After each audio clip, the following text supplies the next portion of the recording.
All right. So namaste once again. Good afternoon, I can say, or even I can say good evening because we are live at 3:31 sharp, and we are come up with one more interesting topic today, as I promised last time.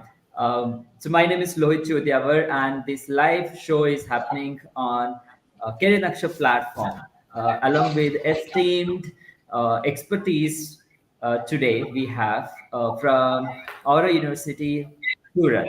So before I spread the bean, why we are here, what topic that we're going to talk about today. So just I want to give a little introduction about CareerNaksha and what we do. Why do we conduct, kind of sessions for all the viewers that we have out there, right? So CareerNaksha is a tech platform, career counseling platform, where we help the students to get their answer, the questions answered in related to their career, in related to their mental challenges, related to their job satisfactions, one, or and too many questions that they have to lead their life happily, right? To achieve their goal, right? So for which we have counselors across India, more than 4,500 counselors we have, and we have centers, more than 50 centers across India who is working closely with us. We have communities, experts from HR background, psychological background, clinical psychology, school counselor, ex-educators, principals, teachers, right, and the certified career counselors, right. So we work towards, societal development. We also provide skill development, personality development classes, and mental health awareness as well.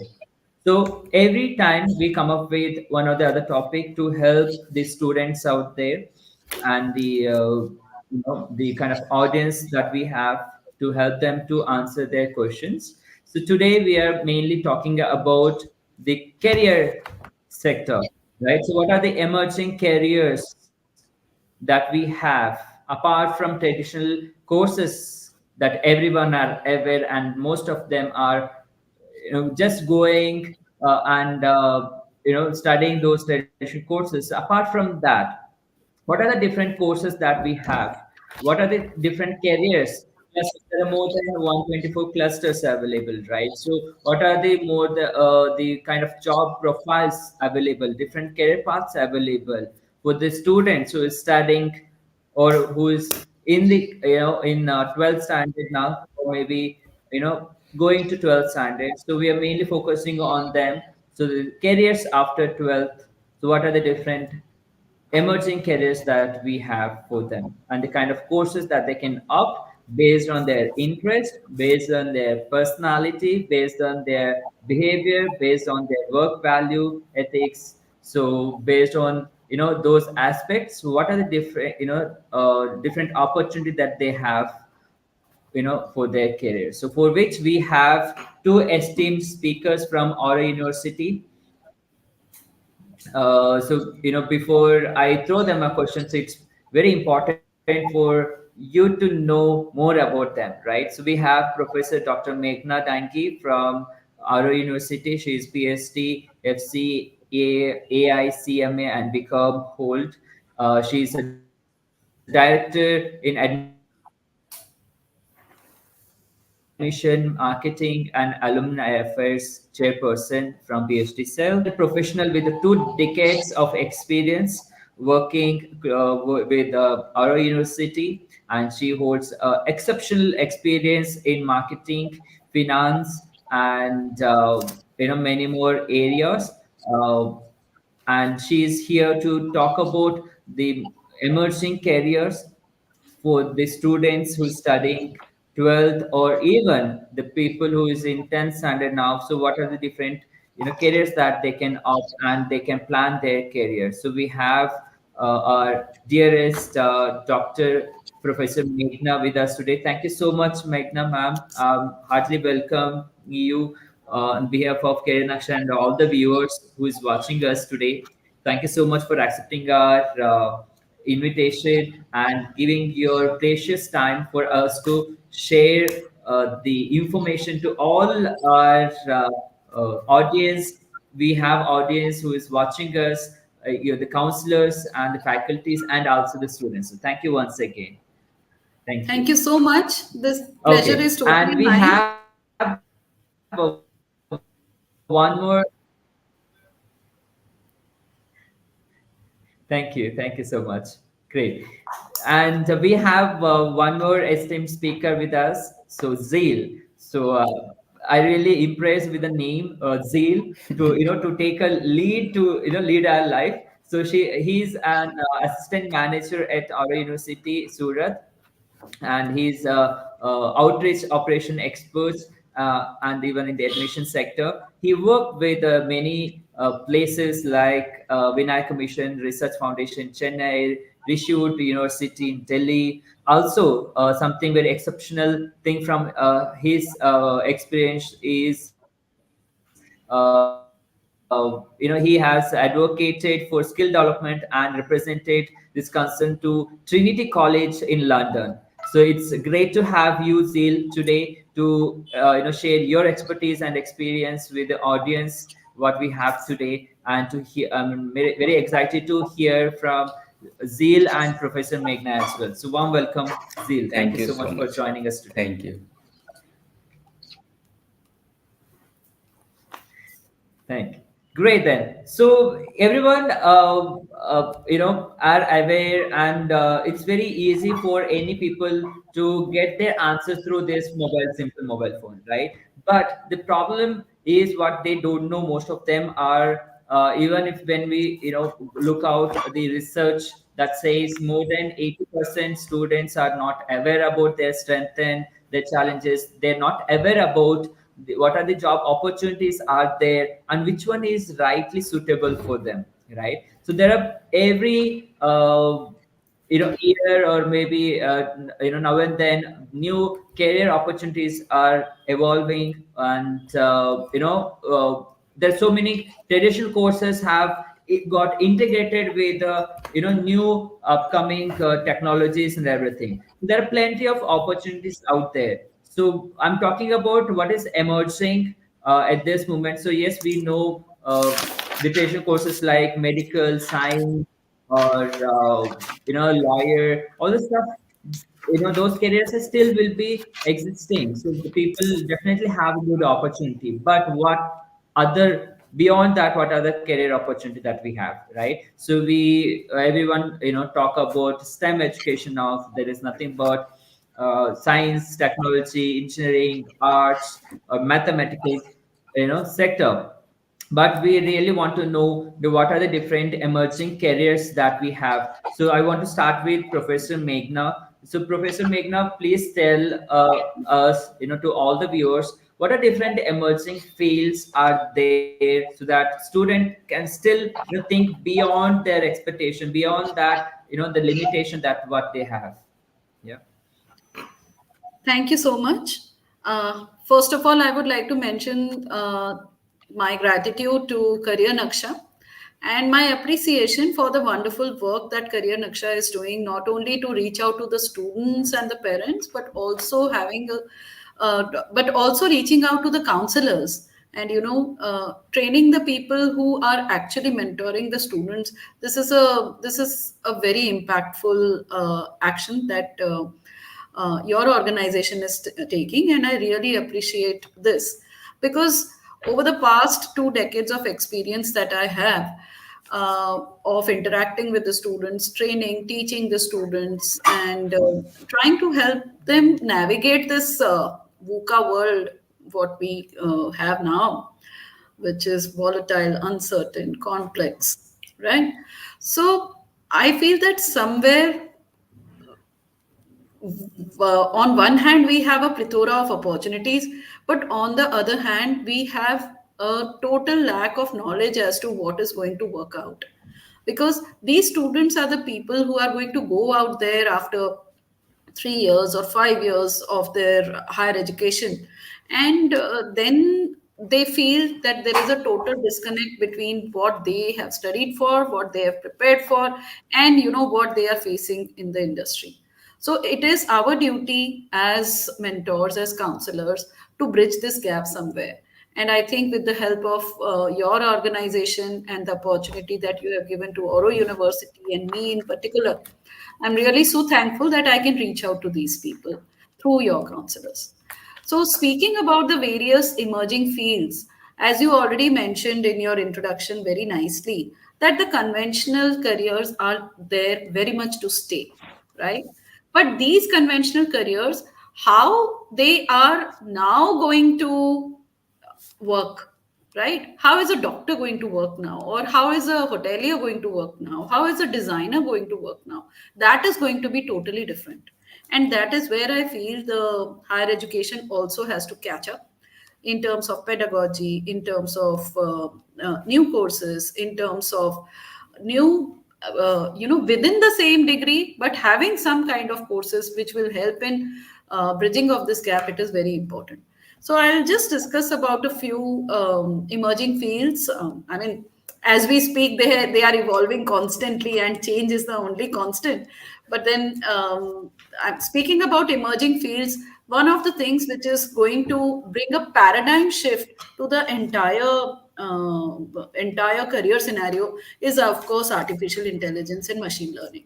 Okay, so these two technologies are basically, they are revolutionizing the industries, and they are enabling the intelligent systems. With the use of predictive analytics, we are going to have some kind of advanced problem solving capabilities, and it is going to be there in every sector, whether it is healthcare, whether it is finance, whether it is transportation, or maybe hospitality and management and things like that.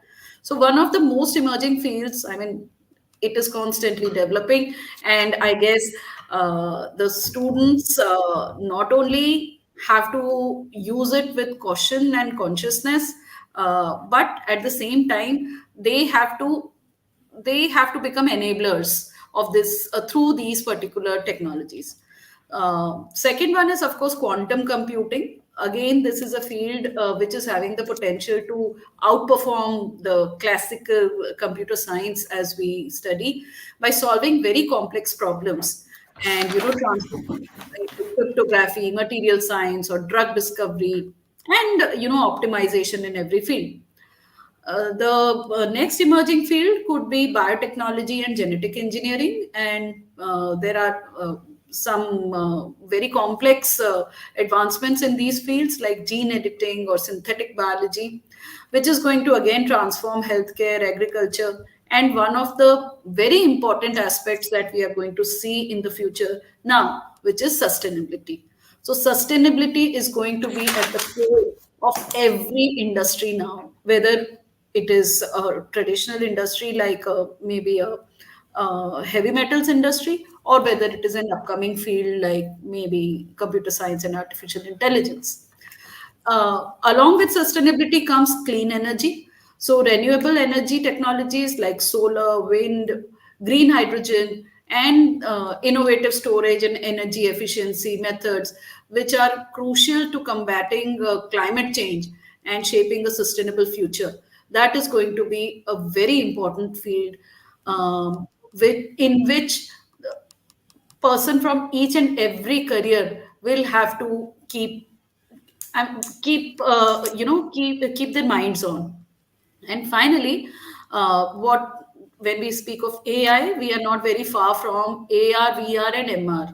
Okay, that is augmented reality, virtual reality, and mixed reality, right? So these immersive technologies are going to transform how we interact with our environment, and how it is going to impact various sectors. So gamification, gaming is, as you know, is already a very important career, but gamification in every field, whether it is in education or it is in any kind of use UI UX, user interface or user experience, right? Healthcare and maybe remote work. All right. So all these are the emerging fields, I feel. Absolutely right. Thank you so much for adding a note, great start with the emerging fields. And rightly said. So there's so many people are really unaware about these areas, and I think with kind of information that you have shared, the knowledge that you have shared with the people. So I think definitely now they'll start researching about these areas. If not, please, I request everyone to do some research on those areas. What are different areas, and what is your basically interest in these fields, so that you can filter your interest area, and you can start your career in that particular field. So please be with us towards the end, till the end, so that we'll be talking in detail about all these areas. Yeah. So related to that, Professor Meghna, I want to know about the social science. So how social science field and how it is emerging. Is there any scope for the student if anyone is planning to take social science as a career stream? Right. So, very interesting question. So, if we want to understand in a very simplistic way, then all careers can be on two ends of the spectrum. It could be STEM careers or it could be non-STEM careers, right? Although, before I answer this question, I would like to mention that this division is becoming very, it is becoming very hazy as we speak, and there is a lot of interdisciplinary focus between STEM subjects and non-STEM subjects. But then, since your question is regarding social sciences, I would say some of the emerging fields in social sciences domain could be, for example, there's a upcoming field which is known as behavioral economics, right?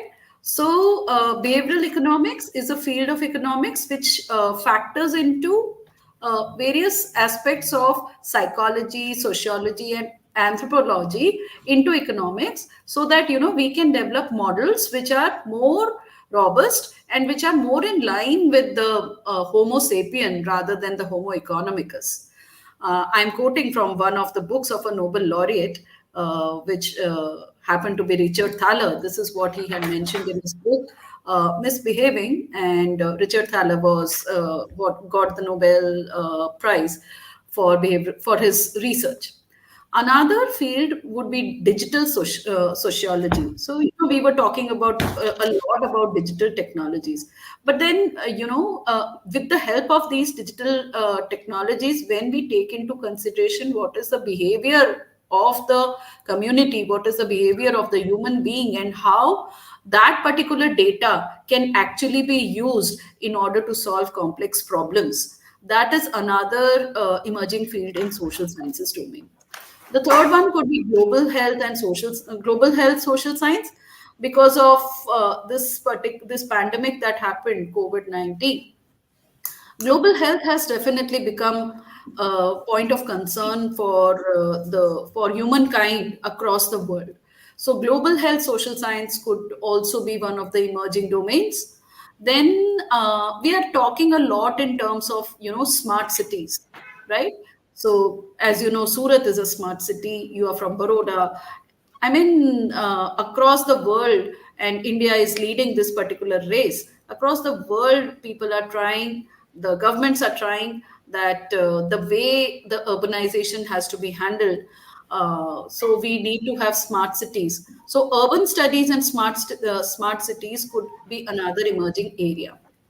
Then, as the world is shrinking into a global village, the transnational studies are also becoming very important, so that we could discuss about the cross-cultural influences which could influence the behavior of the people across the world. So, globalization and transnational studies could, according to me, is an emerging field in social sciences. Finally, a data scientist, right? A person who can understand data, who can code the data, and who can interpret the data for various complex purposes, make it simplified, and use it very scientifically in the decision making process in any industry. That could be another emerging field in the social sciences domain. So, while as a part of my research, when I was going through as to what could be the emerging fields in social sciences, I came across a plethora of possibilities. I feel a behavioral economist, a digital sociologist, a global health social science expert, a person who has studied urban studies, a person who understands transnational studies, or a data scientist. These are the people, or these are the careers, which I would say are the careers of tomorrow. Wow, amazing. That's a really great insight. Yes, social science earlier, if we say, people had very limitations in terms of their, knowledge of, in terms of their choosing the career. But now, so many areas that have come up, and, based Yeah, on I their mean, I would interests and really, personalities, they absolutely, I can agree choose with you. their.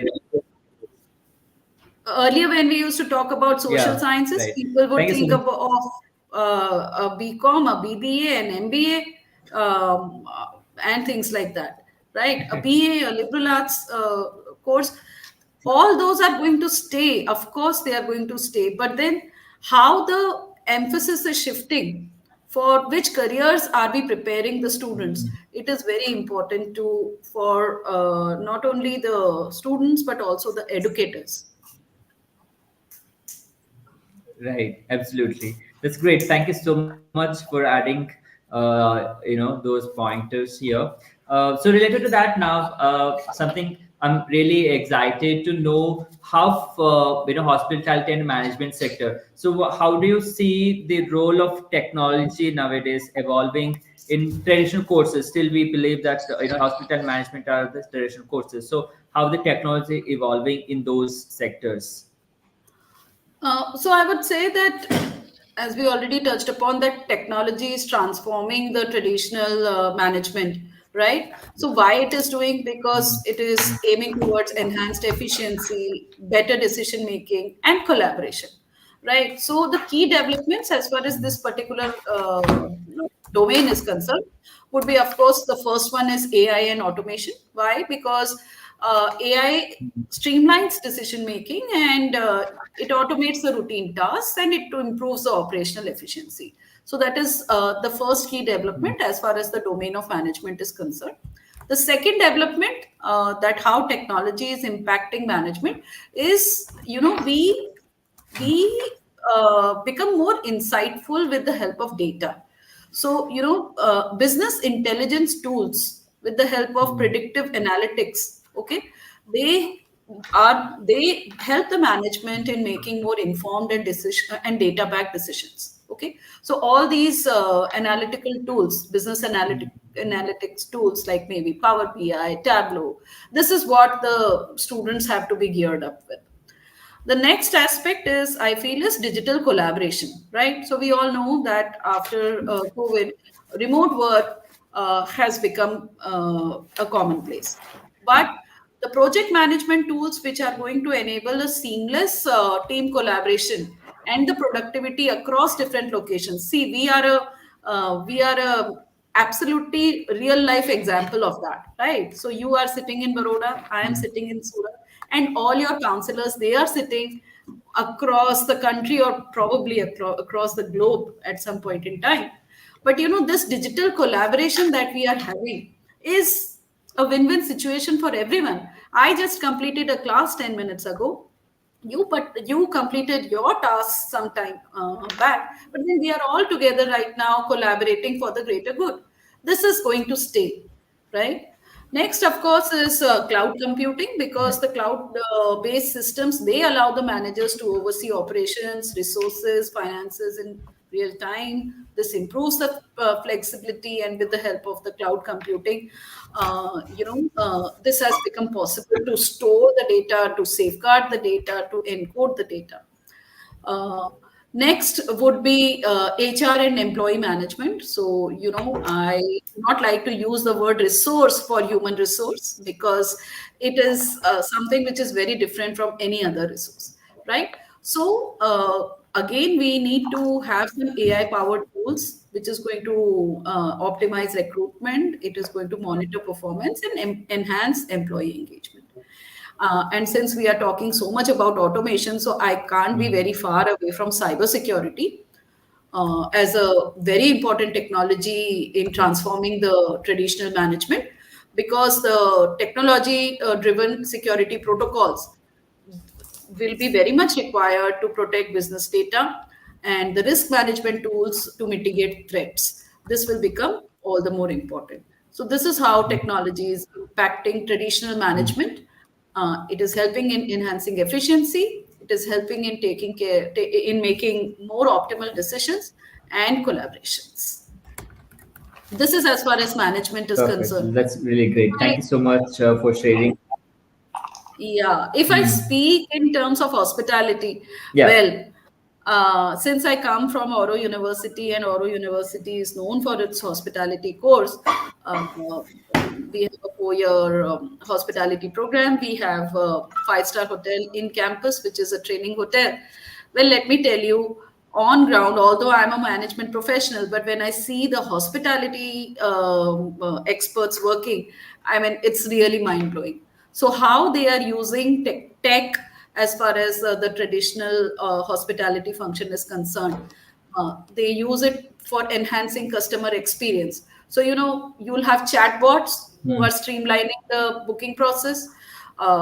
There are again chatbots which are providing personalized recommendations as to where do you want to go for your next holiday, or what do you want to eat, how do you want to design your salad, okay, and offers contactless services which improves the guest experience. The next thing is personalization, because the hospitality industry is always all about the wow factor. So, using data analytics for personalization is how tech is driving hospitality. So, the hotels, the restaurants, they utilize data analytics to understand what is going to be the guest preference and behavior. This helps them in tailoring the marketing strategies and offering personalized services, and in the at the end improve the customer satisfaction. Automation tools are also helping in managing the routine tasks like check-ins, room service orders, inventory management, being staff to focus on enhancing the guest interactions, etc. And of course, we have IoTs and smart technology. So integration of the IoT devices, they allow for some smart room features. Maybe you enter the room and there is automated lighting. Okay, there is climate control. This enhances the guest comfort, and it also optimizes the energy usage and reduces the operational costs of the hotels. Finally, again, I would definitely add sustainability, because technology supports eco-friendly practices, because it can make any efficient systems, and it can also help in waste reduction and align the growing consumer demand with sustainable hospitality options. So, this is how I think tech is changing the way the hospitality industry is working. Wow, that's amazing. So really great to hear that. So earlier, people used to have the perception, okay, hospitality means okay, so I have to greet the guests and helping them, giving that all the requirement. But look at the options that is available when you integrate the hospital management with the technologies that is available, that's emerging now. Look at the space where and all you can work based on your interests and the skills that you have, right? So that's the opportunity that we are talking about, what is emerging. Yes, Professor Meghna, So, you wanted Lohit, to. I would also like to mention that some of our graduates are actually working in this field, which is a cusp between hospitality and technology, right? So, this is a huge Hmm. emerging area for students who, on one hand, they are driven towards tech, but at the same time, they want to carve out some niche careers in the hospitality sector. So, this is an excellent emerging Hmm. field. Amazing. That's really great. So it's very important to find out because the opportunities are wide and the Yes. streams, the subject specializations. You have so many options to learn in terms of your academic knowledge. but Yeah. it's very important to niche down your options, and based on that you learn, right? So very good. That's great to hear. So we have so many things to come up, dear viewers. So please stay back to the end. And a couple of questions I can see in the comment section. So definitely we're gonna answer towards the end so that it will not hamper the Sure. kind of talk that we are having now. Related to that, I mentioned about skills. So everyone, focus towards hard skills. Very important to excel in whatever the role that you're playing, in whatever the field you are in. So soft skills also plays very important role. So now, what do you think? Like, what specific skills do you think uh, that will be very most valuable for the graduates who is entering the job market nowadays, so specifically talking about management and information technology graduates, what specifically skills are important? So, as you mentioned, Lohit, absolutely right. The hard skills or the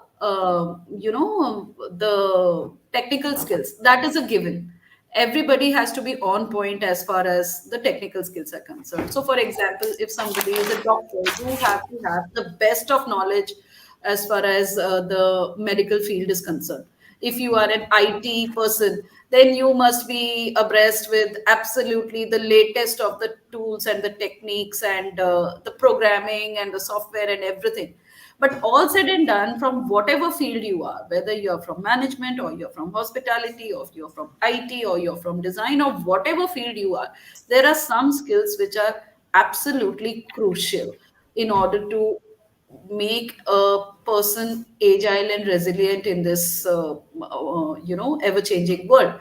So first one of them I would place, I mean, number one priority I would give to data literacy and analytics, right? So because of the increase in the computational social science and the digital tools, being able to collect, analyze, and interpret data is becoming very, very critical.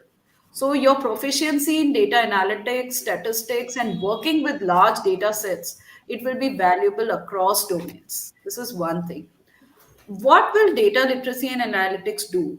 It will help in critical thinking and problem solving, which according to me is the next skill set, which is very important. It has remained constant over times, but then still I would say, I talked about fields like behavioral economics and cognitive sociology, right? These are interdisciplinary fields. So when you get this interdisciplinary focus, then what happens is the ability to assess problems, to challenge the assumptions, and to design some effective solutions, it becomes a reality. Okay, and this is what is going to be essential for addressing the complex global and the social issues, right? So having a cross disciplinary collaboration across social sciences on one hand to technology on the other hand, this is going to be the demand of the future. And people who can work across the disciplines and they can combine the insights from the different areas will help in solving the multifaceted problems that we are going to face in the future, and they will be the people who will be highly valued. Having said that, of course, I would place a lot of stress on emotional intelligence and empathy as well. Emotional intelligence not only to make yourself a resilient human being, but social intelligence also, so that you can exist with others in the world. Because interdisciplinary focus will bring a lot of disagreement, but then you have to agree to disagree. You have to have the capacity to be comfortable with different perspectives, with numerous perspectives. So, for that, emotional intelligence and empathy is very, very important. As an emotional sociology and social justice studies, they will grow. Skills like these and understanding the diverse perspectives will be very important when you take leadership roles, when you need to do collaborations across. industries, across communities, across sectors, and it will help you in navigating the complex social environments that we have. So these three, I would say, would be the very important skill sets, beginning from data literacy and data analytics, going forward to critical thinking and problem solving in an interdisciplinary scenario, and finally having the emotional intelligence and empathy. Great, rightly said. Very important to have particular these skills, and all are very important. What are the field? What are the area that you're working? And rightly, you mentioned about empathy and emotional intelligence, and the skill to accept the things how it is and move on.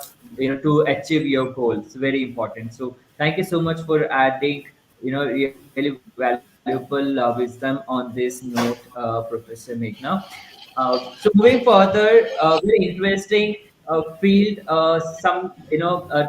Like when I started my career, and when I had some interest towards this particular field, but had a different perception from the people around me. So that made me to take a BCom commerce section. So I'm talking about specifically journalism and mass communication. So I just want to check, ask you. So the kind of advancement happening in AI and automation, that you mentioned. So what new career paths do you think that emerging within the fields like journalism and mass communication? So great question, Lohit. So what people think is that journalism is a course which probably is now becoming irrelevant and which is becoming redundant. Well, that is not so. In this particular field, also, there are various new career paths which are emerging. Again, placing my importance on data, I would say a data journalist who can focus on collecting and analyzing data to tell compelling stories, which require the skills in visualization. Okay, that is going to be the future journalist now, right? Uh, so the so the traditional journalist is going to be replaced by a data journalist who, with the help of data and visualization techniques, can tell some compelling stories. Next is going to be an ethics consultant. That is what I feel, because as the media organizations are, having a lot of data, but at the same time, maybe having complex pressures on them, the ethics consultant would be the person who would be advising these organizations on the ethical use of AI in journalism, and ensuring the compliances of the ethical standards. That is going to be important. An automated content creator, right? So content creation is, of course, it was there and it is continuing to stay with the various social media handles and all. The requirement and the creation of content is just exploding. Okay, so an automated content creator who specializes in using the AI-driven tools to generate news articles and reports while ensuring the quality and accuracy of data is the new age journalist, I would say. Now, since we are having a lot of sources through which we can engage with the audience, the person who can analyze audience data and enhance their engagement through targeted content by by using some kind of AI tool is also going to be the person who is going to be looked for as far as the journalism and mass comm field is concerned. That is the audience engagement specialist. There could be a social media strategist who would help in leveraging AI and automation to analyze the social media trends, create some targeted campaigns, and optimize the content distribution across platforms. And finally, there could be a VR AR content producer, right, who uses these immersive and interactive technologies, that is a virtual and the augmented reality technologies, focus on storytelling through multimedia. So these is what I foresee could be the future of people who want to take up journalism and mass communication as their chosen field and want to carve out very niche careers in that particular domain. Great. Thank you so much for sharing that. So yes, so earlier, people had different thought process in terms of journalism and mass communication. So now they have opportunity to work in many fields. So you might be learning the specific or specialization in that, but that will help you to gain knowledge and get experience in many fields, so that you can easily enter and work in many fields, and with the help of technology as well, right? So moving further, Professor Meghna, so I just want to also want to talk about the designing industry as well. So what advice do you have for the students who is mainly looking to enter creative industries like digital media and design, how they can leverage the technology in this creative sector? Yes, of course. Design or design thinking is of paramount importance in each and every field, whether you take product design or whether you take design of any kind of service, right? So I feel the tools which the professionals of this particular field should be equipped with would be, utilizing the design software properly. Maybe some kind of advanced software they need to learn about, and they need to use the industry standard software like the Adobe Creative Suite, right? To create high quality designs and prototypes, or maybe some 3D modeling tools, right? Which could be used for graphic and interior design and enable the students to visualize concepts and create some realistic representations. Since I'm not from that particular field, so as far as the specific software or tools that you are asking about, my competence could be a little limited in that. But then I feel that this advanced software and 3D modeling tools is something which the knowledge of which they should be equipped with, incorporating the AI design tools, okay, which can automate the tasks, which can suggest the design elements, which can enhance the creativity through some smart features, right? So this will enhance their capabilities. Of course, generative design software is there to stay, as it will create the multiple design variations based on set parameters and allow the students to explore a broader range of innovative solutions. So innovation is the way to go. The design professionals should also engage in collaborative platforms, because design is something which will definitely not exist in silo.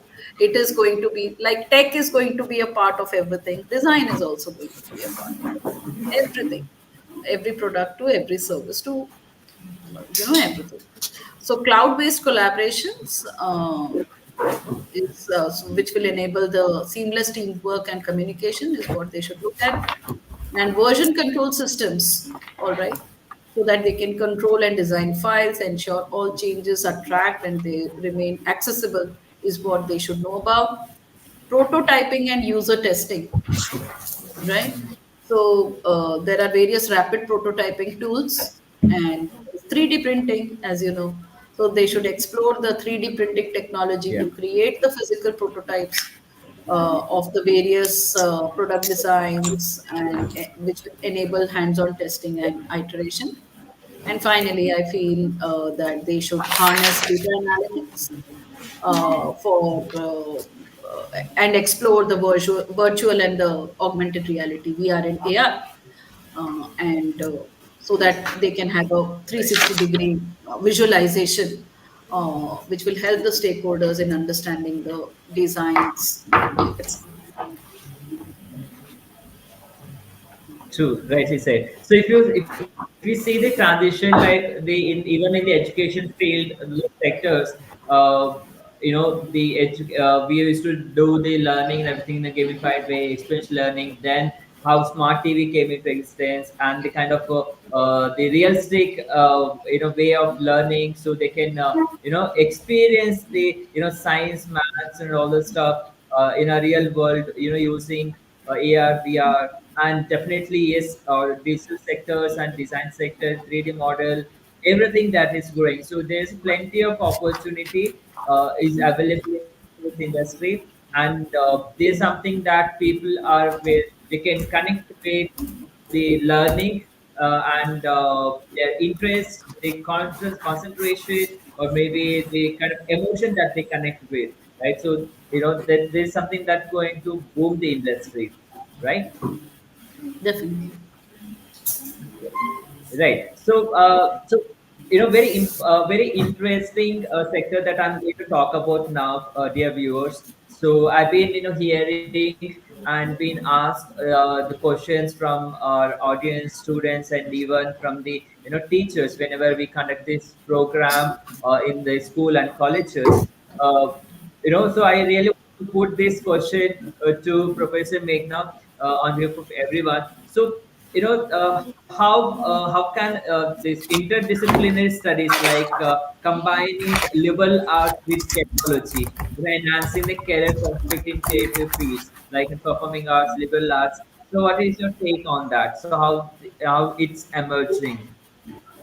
So very, very important questions because when I speak to the Gen Z, right, liberal arts is something which is really catching their fancy. In fact, there are universities which are, offering liberal arts as the only program, because within that program they have such a lot of choice, right? Internationally also, if you see, liberal arts is the way to go, right? Because it helps you not only in choosing from a variety of domains, but it also helps you in aligning your interest into that. So, for example, I might be a finance student, but if I have interest, let's say, in music, then how do I combine finance and music and develop my own career, own profession, own passion? Okay, so liberal arts is definitely something which True. students of today and tomorrow are looking at, because it helps in aligning their potential with their passion, right? So, speaking of liberal arts and combining technology, there can be some very exciting opportunities for individuals, and they can leverage both the creative as well as the technical skills.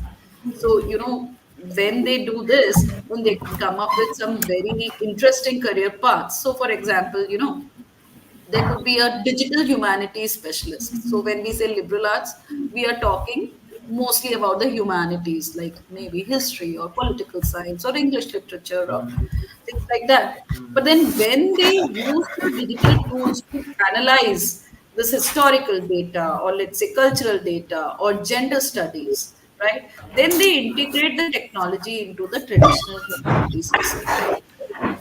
They would be, of course, requiring the proficiency in data analysis and programming as well, right? And an understanding of the humanities research methods. So, you could have a digital humanities specialist, or you could have a user experience researcher, right? Who would understand user behavior on one hand and apply the insights to the design to design user-friendly digital interfaces and experiences. Okay, again, they would require strong analytical skills, familiarity with research methodologies, and knowledge of the design principles.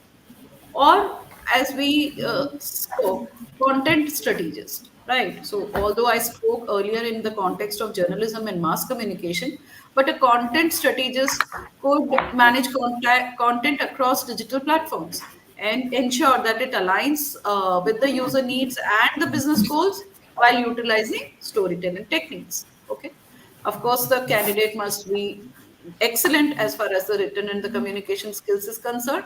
They must understand search engine optimization and the familiarity with content management systems. We were speaking about gamification, right? So, this game Yeah. designer who would combine storytelling, art, technology, and create very engaging video games focusing on both narrative as well as in the interactive elements could be one of the careers which the Gen Z could have, or a social media analyst or an instructional designer or even a cultural consultant for tech companies, right? So these companies would need cultural sensitivities, and they would need to keep ethical considerations in mind, ensuring the products they resonate with the diverse audiences, right? So a cultural consultant could be another career. And another one could be maybe a data storyteller who translates these complex data into compelling narratives and helps in engaging the various stakeholders and support their decision, right?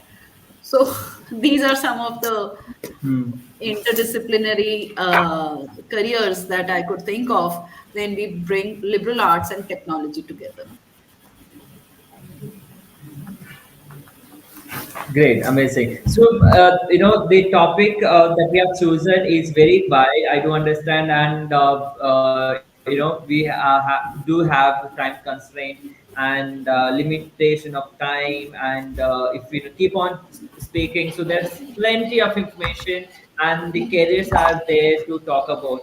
So definitely, the conversation that we had to create that awareness to the people and for them to do some research about this industry and come out from that limitation that they have, about the limitation of courses or traditional courses, right? So when you rightly said about combining or integrating music with this kind of studies. So like for especially the people who is practicing psychology or therapist, so how they're combining music for the therapists, right? So how they can utilize the technology, that they can specialize. That's really amazing. So those careers is the kind of interest that they have. They will not leave the interest that they have towards music, and they want to serve as a professional, as a psychology expert. So it is combining. So now that's a beautiful career that is coming up, right? So based on their niche and I mean, interest, I would that's really really amazing. Thank you so want much, to, Professor. yeah, I want to thank you and I want to congratulate you actually for picking my mind by asking me about these so that, this really actually helped me to delve deeper into, when we combine such things which look at two different ends of the spectrum, when they come together, then what are the fantastic career paths that can be created, right? And I'm sure this interview that we are having, this conversation which we are having, people would always want to go back to this conversation, and something or the other, I'm pretty sure everyone will find that there is something in it for me. And I really appreciate the kind of questions that you have asked. And if we could be of help to people, to the students who are our future, I would be so happy. Right. Right. Thank you so much. So I'll come back to you, Professor Meghna, just for a minute. So I just want to interact with Zeel. So he's been listening to us. So it's I really want to hear from Zeel how the kind of emerging careers that we were talking about so far, the opportunities that we are talking about, the kind of benefit that students will get. So I just want to take how Auro University is placed in Surat. What are they providing these similar kind of courses? How integral education learning methods are aligned with the Auro learning principles? If you could share that information to us. Sure, sure, definitely. First of all, thank you so much, Meghna ma'am. And in the meantime, I was also got so many insights, and I was also making the notes from the Meghna ma'am's speech. So I got so many insights. Thank you so much for this. Now, coming to a question regarding integral education and how Oro is incorporating these principles and all. So I would like to start with about Oro. We come up with the philosophy of Sri Aurobindo, if you might know Sri Aurobindo and their philosophies. And he was also freedom fighter. So and our president or chairman were the believer of Sri Aurobindo. So from this, we come up with the name Oro, and we started this university in 2011. We are running this university based on the philosophies of Sri Aurobindo. So students are coming here to learn about the academics and all. but what other than academics, what they are learning. So here integral part takes place. Integral is all about holistic education, where we provide the value based education. So we have four values. So based on these values, we have designed the whole curriculum for all the programs. We have seven different schools in Oro: School of Business, IT, Design, Mass Communication and Journalism, Hospitality Management, Law, and Liberal Arts and uh, Human Science. So in these all these schools and all this program, we have integrated the integral education. What does it mean? There are four concepts, and the whole any system we're learning these integral aspects from human behavior. So for physical, vital education, mental education, and spiritual education. Starting with the physical, so here sport is compulsory for every students, and it shows it also help you to learn from your failure. So the moment you participate in sports competition and all, and if you fail, you may get some insights of learning, and again you come back and started also coming with the learning principles and all, and again win the competition. Spiritual is also important, getting mental peace. And spiritual is not about the religion, but it's all about your yoga, mindfulness and all. So here we also teach science of living in every semester, and which is also 2 credit course for every students, and student also need to learn compulsory. We also have Cell Center, Sri Aurobindo Integral Life Center in our campus. So it is in 3 to 4 acres meditation campus, meditation center. So here students do meditations, yoga of the part of their subject of science of living. So that is what other exposures we are giving. Mental education is also important. Vital education is kind of the understanding the human emotions, energy, and all. And we also run based on these 12 core values, which also require students to become a leader. So quality values like empathy, gratitude, perseverance, equanimity and all. So these are all we incorporate these values in the students curriculum, and that's how we provide the value based educations to our student. Wow, that's really amazing. I just visualized the when you started talking about the school and the kind of the college and the environment. So I just visualized so mesmerizing. So definitely I'll once visit the university, and I believe the people who listening to us and looking forward to get into these emerging fields. I think our university have everything what you need in terms of mental peace, in terms of the academical growth. And also I just want to, very important nowadays, people are more concerned about a job. And yes, before that they want to do some internship and project. Now education system also involved the internship is a part of the academical journey. So how Oro is giving that opportunity in terms of internship and practical experience? If Professor Meghna could answer, or maybe Zeel, any one of you. Yes, ma'am, please. Okay. Definitely, Lohit. I think that internship and practical experience plays a very important part in preparing the student for future careers. And as Zeel has already mentioned, that we are offering integral learning. So one of the very important aspects of integral learning is experiential learning. I mean, we believe in a 20-30-50 principle. We believe that 20% of the learning comes from hearing, 30% of it comes from the visual impact, but 50% of the learning comes by doing, which is experience. So internship play a very important part as far as the experience is concerned, right? So I think, and the students of today, they are very much into hands-on uh, trial and error, right? So real world skill application can come only through internship, where the students can apply their theoretical knowledge into the practical settings, and they can enhance their understanding of the industry, right?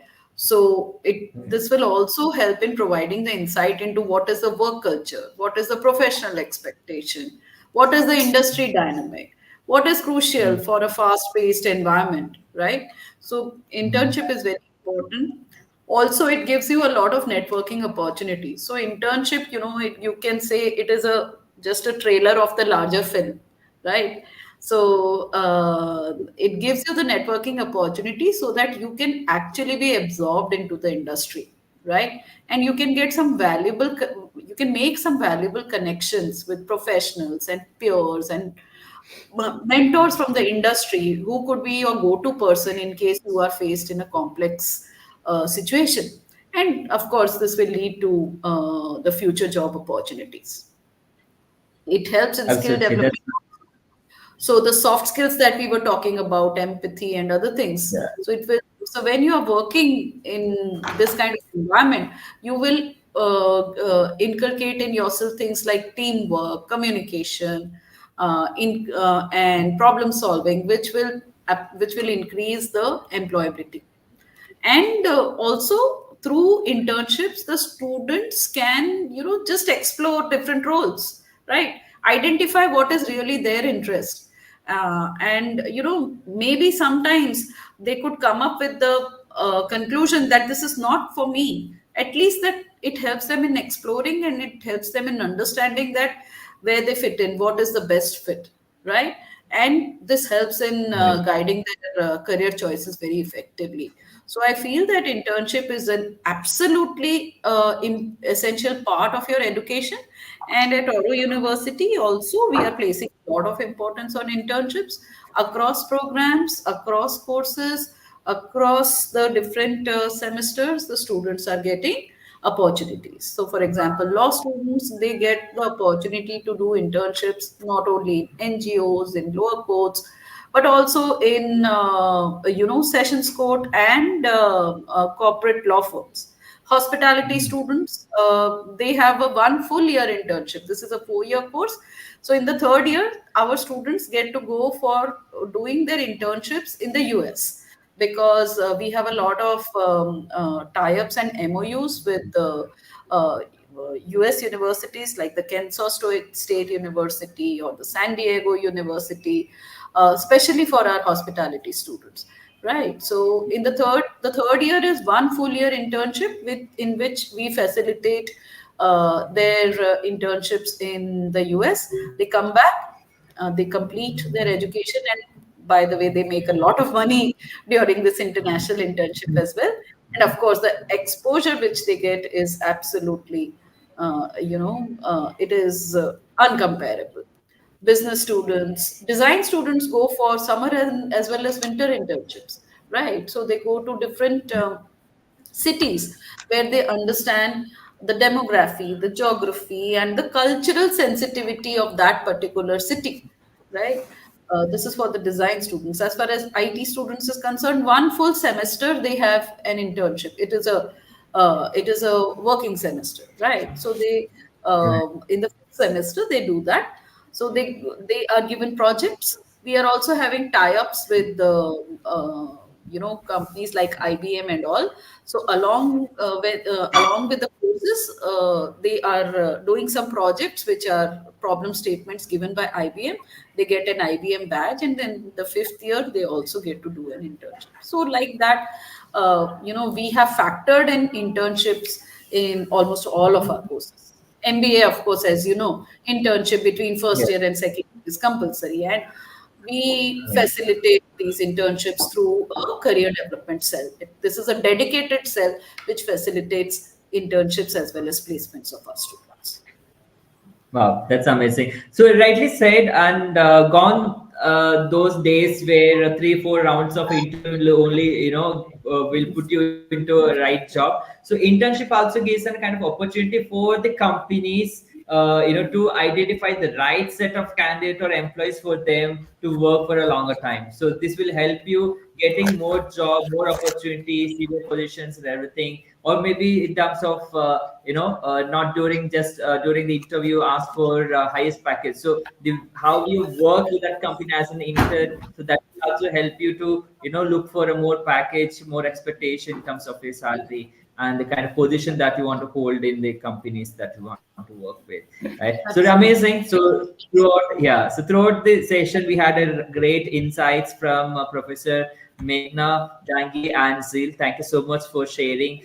all your insights and the brief intro about how Aura University is working towards the emerging careers, and they're giving that exposure to the students out there. So we have a couple of appreciation, very informative sessions. So thank you from the audience, and in a couple of appreciation about the topic as well.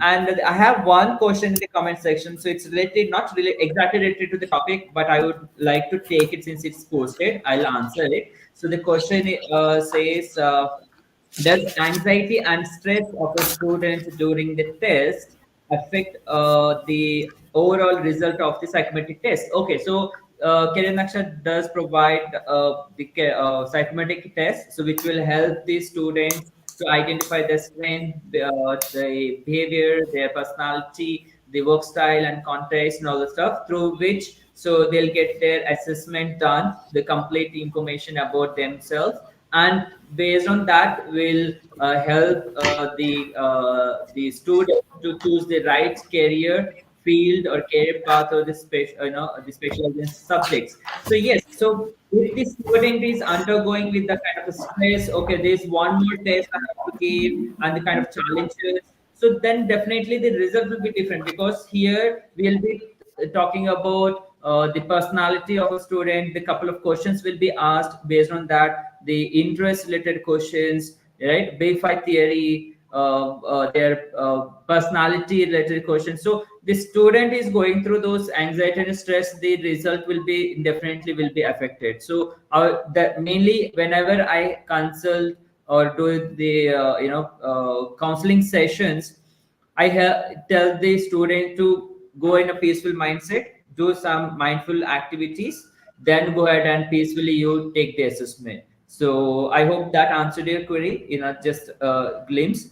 And so, we are talking about internship. So CareerNaksha also provides internship opportunity to all the students who is, really want to get that exposure.